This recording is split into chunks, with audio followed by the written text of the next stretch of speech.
Good morning students, आप सभी का जूलॉजी की ऑनलाइन क्लासेस में हार्दिक स्वागत है। प्रीवियस क्लास में अपन ने oxidation of carbohydrates topic start कर दिया था।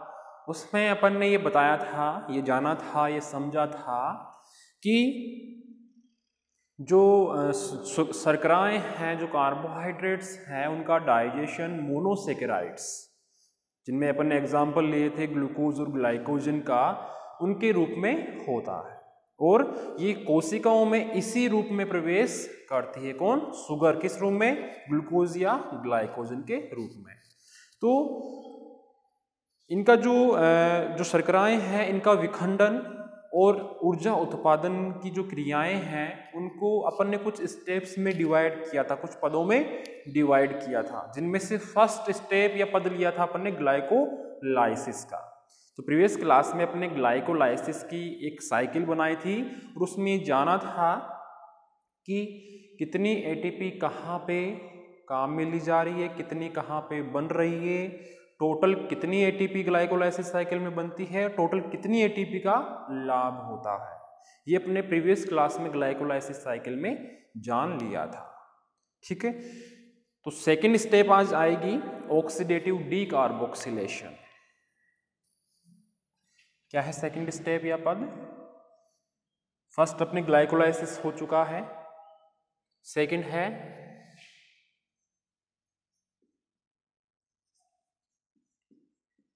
ऑक्सीडेटिव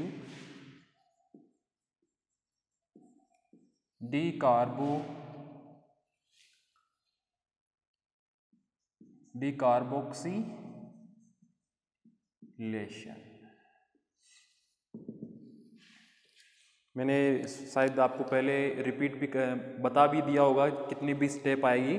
फर्स्ट नंबर पे ग्लाइकोलाइसिस है, सेकंड नंबर पे ऑक्सीडेटिव डीकार्बोक्सिलेशन है, थर्ड नंबर की स्टेप है क्रेब्स साइकिल या citric acid cycle, fourth number पे है respiration chain and oxidative phosphorylation.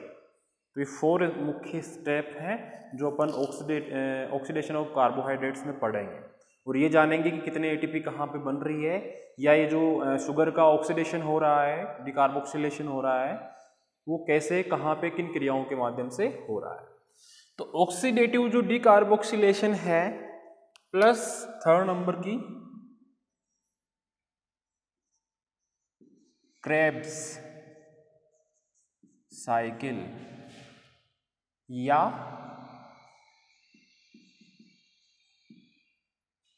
Citric acid cycle, citric acid cycle, इन दोनों की स्टडी अपन एक साथ करेंगे। ठीक है, तो सबसे पहले अपन बनाएंगे क्रेब्स साइकिल। उस क्रेब्स साइकिल के माध्यम से अपन ऑक्सीडेटिव डीकार्बोक्सिलेशन को भी समझाएंगे और क्रेब्स साइकिल या सिट्रिक एसिड साइकिल को भी समझाएंगे। क्लियर है? तो अपन बनाते हैं अब क्रेब्स साइकिल। ये फर्स्ट स्टेप ग्लाइकोलाइसिस हो गई थी अपनी, सेकंड ये थर्ड ऑक्सीडेटिव डीकार्बोक्सिलेशन है और थर्ड क्रेब्स साइकिल या सिट्रिक एसिड साइकिल है। इन दोनों की स्टडी अपन क्रेब्स साइकिल में ही करेंगे। ठीक है, तो क्रेब्स साइकिल बनाएंगे अपन।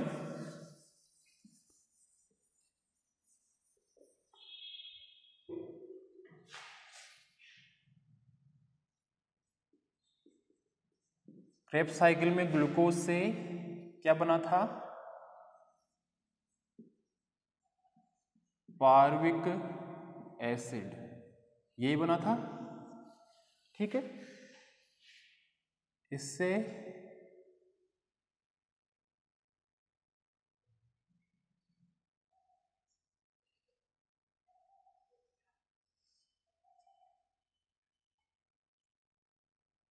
यहां पे ADP,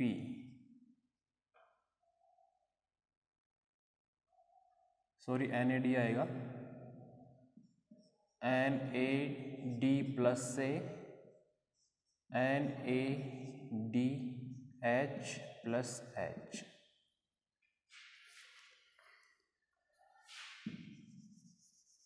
क्या बनेगा? NaDH plus H। ठीक है, इसके लिए जो एंजाइम काम में आएगा वो एक तो है कोएंजाइम,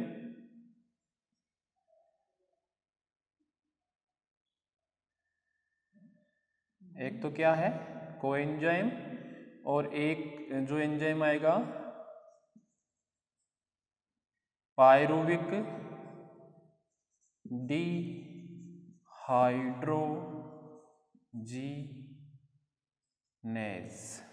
ठीक है, डिहाइड्रोजिनेज मीन्स कार्बन डाइऑक्साइड निकलेगी, तो यहां पे मैं CO2 रिलीज कर रहा हूं ऐसे, ये CO2। तो क्रेब्स साइकिल की अपन स्टडी करते हैं, तो इस साइकिल की खोज क्रेब्स ने नामक वैज्ञानिक ने की, इसलिए क्रेब्स साइकिल के नाम से जाना जाता है ये साइकिल। और सिट्रिक एसिड साइकिल इसलिए बोलती है कि इसमें सिट्रिक एसिड भी बनता है। ठीक है, तो ग्लाइकोलाइसिस साइकिल में लास्ट जो उसका प्रोडक्ट है पारुविक एसिड, उससे एसिटाइल कोएंजाइम प्राप्त होता है, जो क्रेब्स साइकिल में ऑक्सीडेशन हेतु प्रवेश करता है और जिससे ऊर्जा का उत्पादन होता है। तो मैंने यहाँ पे बनाया वापस ग्लूकोज, जो ग्लाइकोलाइसिस साइकिल में थी उस ग्लूकोज से स्टार्ट होकर पार्विक एसिड तक चल रही थी। तो पार्विक एसिड पार्विक डिहाइड्रोजिनेज एंजाइम की उपस्थिति में कोएंजाइम के साथ मिलकर क्या बनाएगा, एसिटाइल कोएंजाइम। Acetyl coenzyme. ठीक है, पार्विक डिहाइड्रोजिनेज एंजाइम प्लस कोएंजाइम है, तो यहां पे डिहाइड्रोजिनेज हो रहा है इसका पार्विक एसिड का, तो CO2 रिलीज होगी। तो क्रेब्स साइकिल में क्या होता है कि जो पार्विक एसिड से जो एसिटाइल कोएंजाइम प्राप्त होता है वह coenzyme acetyl coenzyme Krebs cycle में प्रवेश करके ऑक्सीडेशन हेतु प्रवेश करता है, जिससे ऊर्जा का उत्पादन होता है। और यहाँ पे इस साइकिल में CO2 और H2O प्रोडक्ट बनते हैं, जैसा कि क्रेब्स साइकिल में भी रिलीज हो रहे थे। तो यहाँ पे H2O और CO2 अंतिम उत्पाद भी बनते रहते हैं, जैसे यहाँ पे अपन ने CO2 दिखाया है, क्योंकि यहाँ पे क्या हो रहा है पार्विक डिहाइड्रोजिनेज हो रहा है, तो इससे CO2 रिलीज हो जाएगा। प्रोडक्ट क्या बनेगा पार्विक एसिड से, एसिटाइल कोएंजाइम। ये एसिटाइल कोएंजाइम अब सिट्रिक एसिड साइकिल में प्रवेश करके ऊर्जा का उत्पादन करेगा। ठीक है, ये जो पार्विक एसिड से एसिटाइल कोएंजाइम की जो प्रोसेस है बनने की, इसी से ही बोलते हैं अपन, इस प्रोसेस को ही अपन क्या बोलते हैं, सेकंड स्टेप ऑक्सीडेटिव डीकार्बोक्सिलेशन। मैं कह रहा था आपको पहले ही, ऑक्सीडेटिव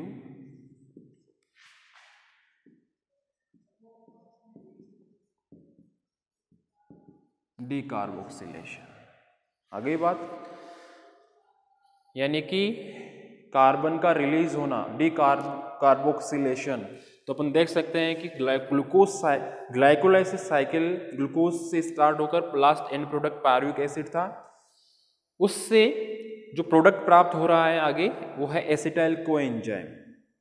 तो पार्विक एसिड से एसिटाइल कोएंजाइम प्राप्त होने को ही अपन ऑक्सीडेटिव डीकार्बोक्सिलेशन के नाम से जानते हैं। ठीक है, आगे ये है acetyl coenzyme citric acid cycle में प्रवेश करेगा ऑक्सीडेशन हेतु, ऑक्सीकरण हेतु। ठीक है, और ऊर्जा का उत्पादन करेगा।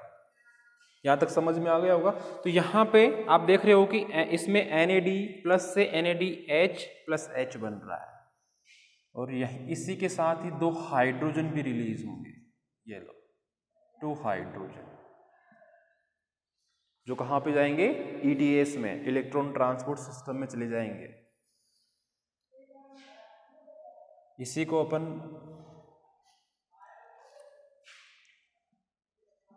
रेड मार्कर से शो कर देते हैं, तो एनर्जी रेड अपने आप ही दिखेगी।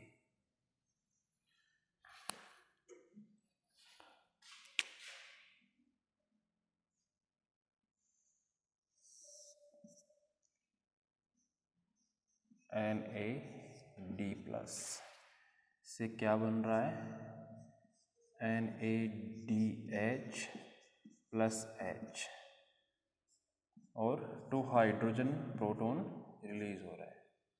ठीक है, अब अपन स्टार्ट करते हैं क्रेब्स साइकिल। अच्छा, ये सारी प्रोसेस हो कहाँ पे रही है? माइटोकॉन्ड्रिया की मेम्ब्रेन में, जबकि ग्लाइकोलाइसिस साइकिल कहाँ हो रही थी? सेल के कोशिका द्रव्य में, जबकि क्रेब्स साइकिल कहाँ होगी? माइटोकॉन्ड्रिया में। ठीक है, अब ध्यान से देखना।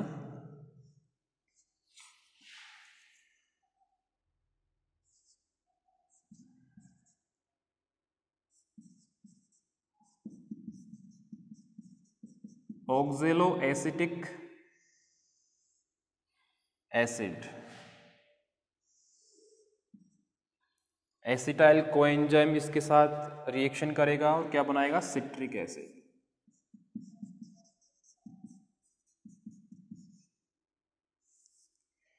सिट्रिक एसिड आगे सिस एकोटिक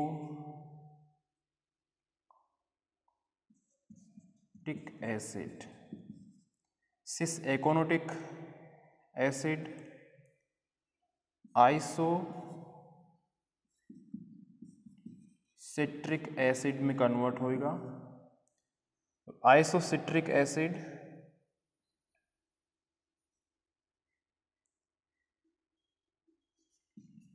ऑक्जेलो सक्सिनिक एसिड में कन्वर्ट होगा। यहां पर भी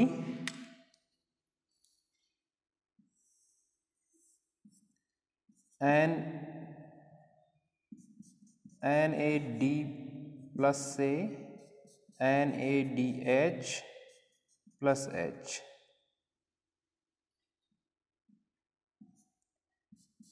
NADH प्लस H और 2 हाइड्रोजन भी रिलीज होंगे।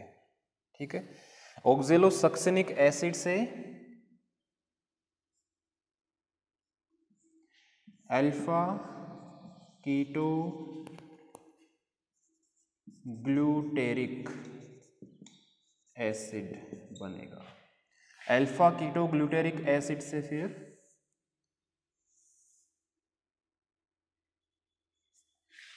सक्सिनियल CoA, सक्सिनियल कोएंजाइम बनेगा। यहां पर भी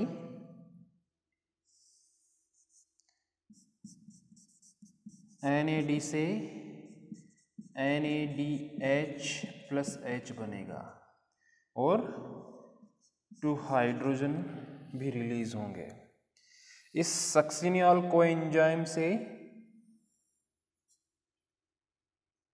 सक्सिनिक एसिड मैं एंजाइम्स नहीं लिख रहा हूं इनके, क्योंकि अपन को ओनली ATP देखना है कि ATP कहां पे कितनी बन रही है। सक्सिनिक एसिड से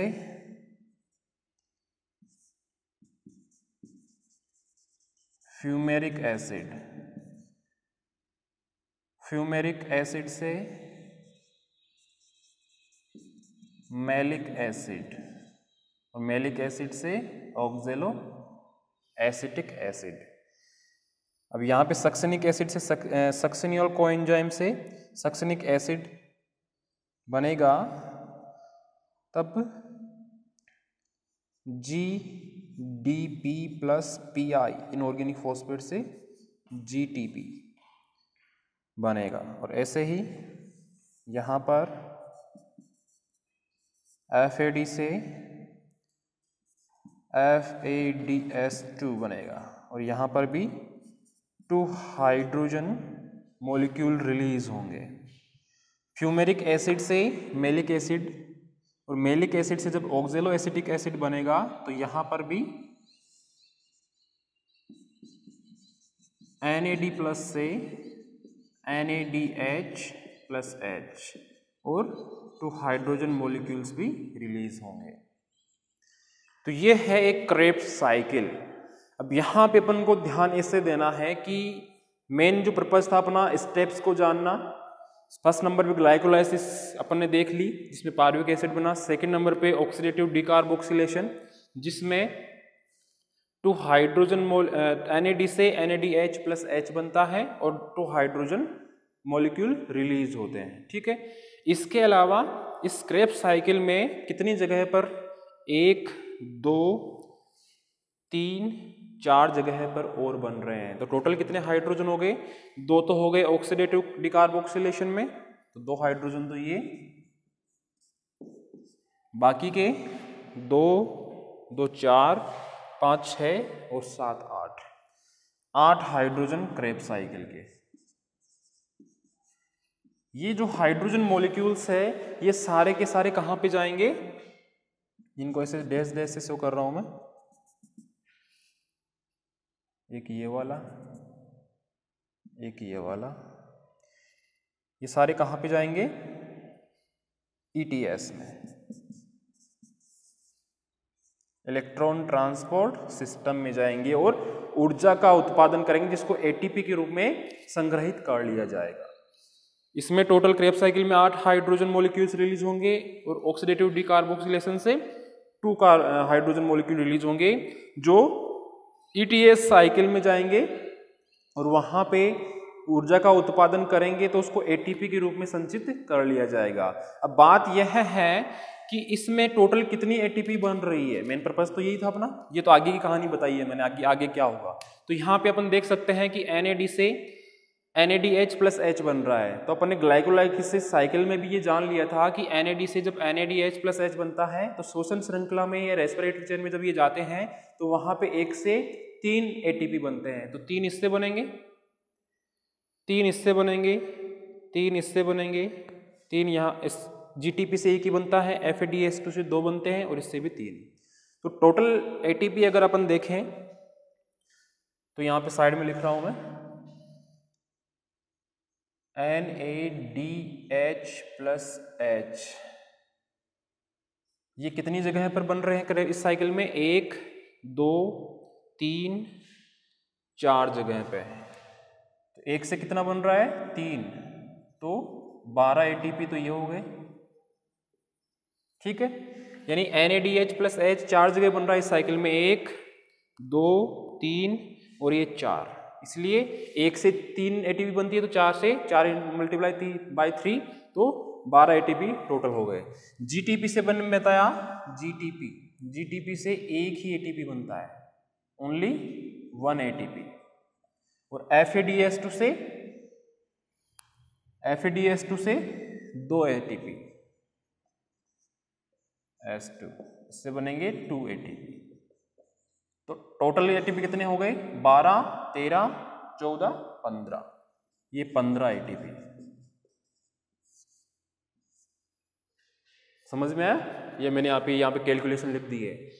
NADH plus H Krebs cycle में 4 जगह पे बन रहे हैं, तो एक NADH प्लस H से 3 ATP बनते हैं, तो 4 से कितने बने? 12 ATP, तो ये बन गए।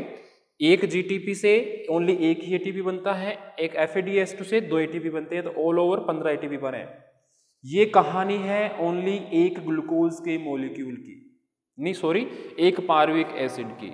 लेकिन अपन को पता है कि ग्लाइकोलाइसिस साइकिल में मैंने बताया था कि 2 मॉलिक्यूल बनते हैं पार्विक एसिड के, तो ये पार्विक एसिड के एक मॉलिक्यूल की कहानी बताई है। अगर 2 की कहानी बताए तो 15 का डबल, तो 15 को अपन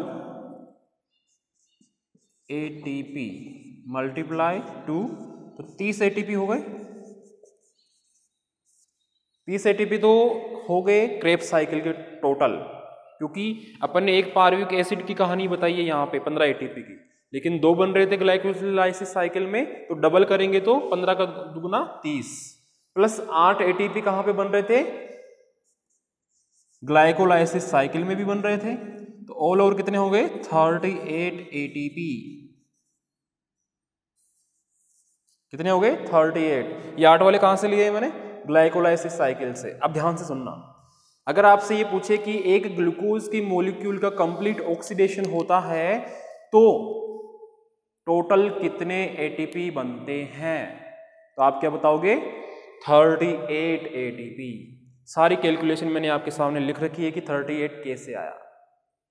8 एटीपी तो अपन ने ग्लाइकोलाइसिस साइकिल में काउंट कर लिए थे, 15 एटीपी अपन ने क्रेब्स साइकिल में किए हैं। वो कहानी थी एक पार्विक एसिड की, लेकिन ग्लाइकोलाइसिस साइकिल में 2 अणु बन रहे थे पार्विक एसिड के, तो 15 का डबल 30 हो गया, 30 + 8 ग्लाइकोलाइसिस साइकिल का हो गया, तो 38 एटीपी बन गए टोटल। एक ग्लूकोज का जो मॉलिक्यूल उसका कंप्लीट ऑक्सीडेशन होता है तो उससे 38 एटीपी मॉलिक्यूल्स बनते हैं। तो ये आपकी हो गई क्रेब्स साइकिल और इनसे उत्पन्न होने वाली ATP molecules, generation of ATP molecules. Clearly मैंने आपको समझा दिया है विथ साइकिल बना के। आगे जब आपका ईटीएस वाला इलेक्ट्रॉन ट्रांसपोर्ट सिस्टम या चेन का टॉपिक है आपके सिलेबस में, उसमें अपन इसके ऊपर चर्चा करेंगे। जो मैंने आपको थोड़ा इसके द्वारा समझाया है कि इसके दौरान जो हाइड्रोजन मॉलिक्यूल्स बन रहे हैं, 2 तो ऑक्सीडेटिव डिकार्बोक्सिलेशन में और 8 हाइड्रोजन क्रेब्स साइकिल में, ये सारे कहाँ जाएंगे?